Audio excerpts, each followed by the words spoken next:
Introdução. O que é mutualidade cristã? Imagine um time de futebol onde cada jogador joga sozinho, sem passar a bola, sem ajudar o outro. O que aconteceria? O time perderia rapidamente. A vida cristã também é assim.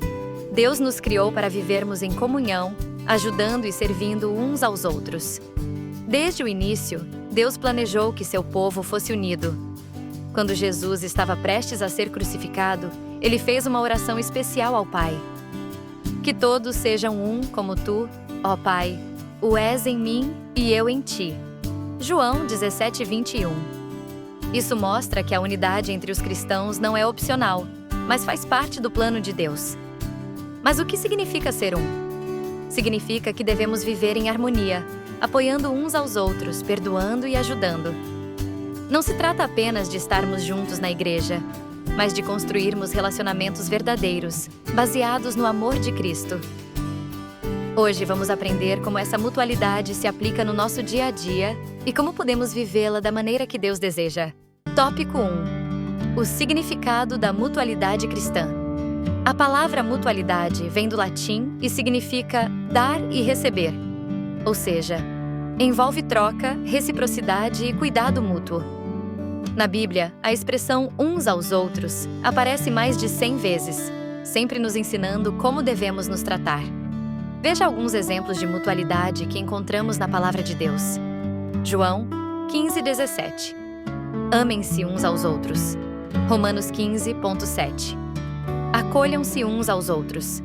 Colossenses 3:13. Perdoem-se uns aos outros. Quando vivemos dessa forma, mostramos ao mundo o amor de Deus. No entanto, muitas vezes esquecemos esses princípios e preferimos viver isolados ou em conflito com os outros. Mas a verdadeira vida cristã não é individualista. Deus nos chamou para sermos uma família espiritual, onde cada um tem um papel importante. Se vivemos em um ambiente onde há fofocas, divisões e falta de perdão, não estamos praticando a mutualidade cristã. Jesus quer que sua igreja seja conhecida pelo amor e pelo cuidado que temos uns com os outros. Por isso, devemos refletir. Tenho praticado esses mandamentos no meu dia a dia? Tenho amado, acolhido e perdoado meus irmãos na fé? Tópico 2. A importância da mutualidade, a comunhão na igreja. Quando ouvimos a palavra comunhão, muitos pensam em um lanche após o culto ou em estar presente nas reuniões da igreja. Mas será que comunhão é só isso? A Bíblia nos ensina que comunhão verdadeira é muito mais do que simplesmente estar no mesmo lugar que outras pessoas. Em Atos 2:42-47, vemos que a igreja primitiva vivia de uma forma incrível. Eles compartilhavam tudo, oravam juntos, cuidavam uns dos outros e ajudavam os necessitados.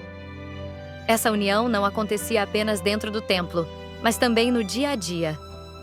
A palavra grega para comunhão é koinonia, que significa participação ativa e envolvimento profundo na vida uns dos outros. Isso quer dizer que, quando você está na igreja, não basta apenas estar presente fisicamente.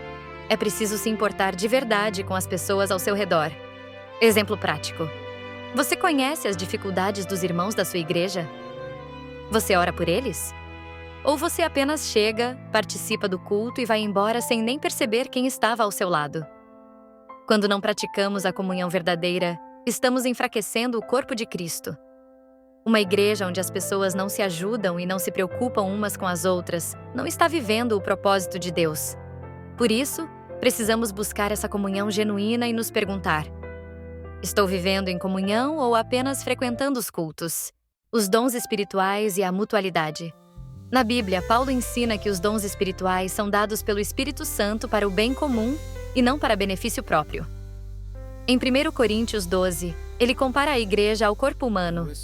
Cada parte do corpo tem uma função, e todas precisam trabalhar juntas. Alguns cristãos de Corinto achavam que seus dons espirituais os tornavam mais importantes que os outros. Mas Paulo os corrigiu e explicou que ninguém pode fazer tudo sozinho. Se o olho dissesse que não precisa da mão, ou se o pé dissesse que não precisa da cabeça, o corpo não funcionaria corretamente. O mesmo acontece na igreja. Quem canta precisa de quem toca. Quem ensina precisa de quem ouve. Quem prega precisa de quem ora. Deus nos deu dons diferentes para que nos complementemos, e não para que competíssemos uns com os outros. Quando usamos nossos talentos com mutualidade, toda a igreja cresce e é edificada. Pergunta para reflexão: você está usando seus dons para abençoar os outros ou apenas para si mesmo? Evangelismo e conclusão. A mutualidade como testemunho. Jesus disse que nossa unidade mostraria ao mundo que Ele é o Salvador. João 17, 20 a 21. Isso significa que quando vivemos em harmonia, amor e cuidado uns pelos outros, as pessoas que ainda não conhecem a Cristo percebem algo diferente em nós. Agora pense: o que acontece quando os cristãos vivem brigando, fofocando e dividindo a igreja? Isso faz com que as pessoas de fora pensem que a fé cristã não é verdadeira. Se não conseguimos amar nem mesmo nossos irmãos, como podemos falar sobre o amor de Deus? Exemplo prático. Imagine que alguém visita sua igreja pela primeira vez e vê um grupo de irmãos unidos, servindo uns aos outros com alegria. Essa pessoa verá algo especial e desejará conhecer mais sobre Jesus. Mas se essa mesma pessoa encontrar apenas discussões, desunião e falta de amor, ela sairá pensando que a igreja não é diferente do mundo. Conclusão. A mutualidade cristã não é uma sugestão, é um mandamento. Quando vivemos esses princípios, refletimos o caráter de Cristo. A Igreja Unida é uma igreja forte e impactante. Desafio da semana. Escolha um mandamento de mutualidade que você tem dificuldade e tente praticá-lo nesta semana. Ore, peça a Deus ajuda e veja como sua vida pode ser transformada. Vamos viver a mutualidade cristã?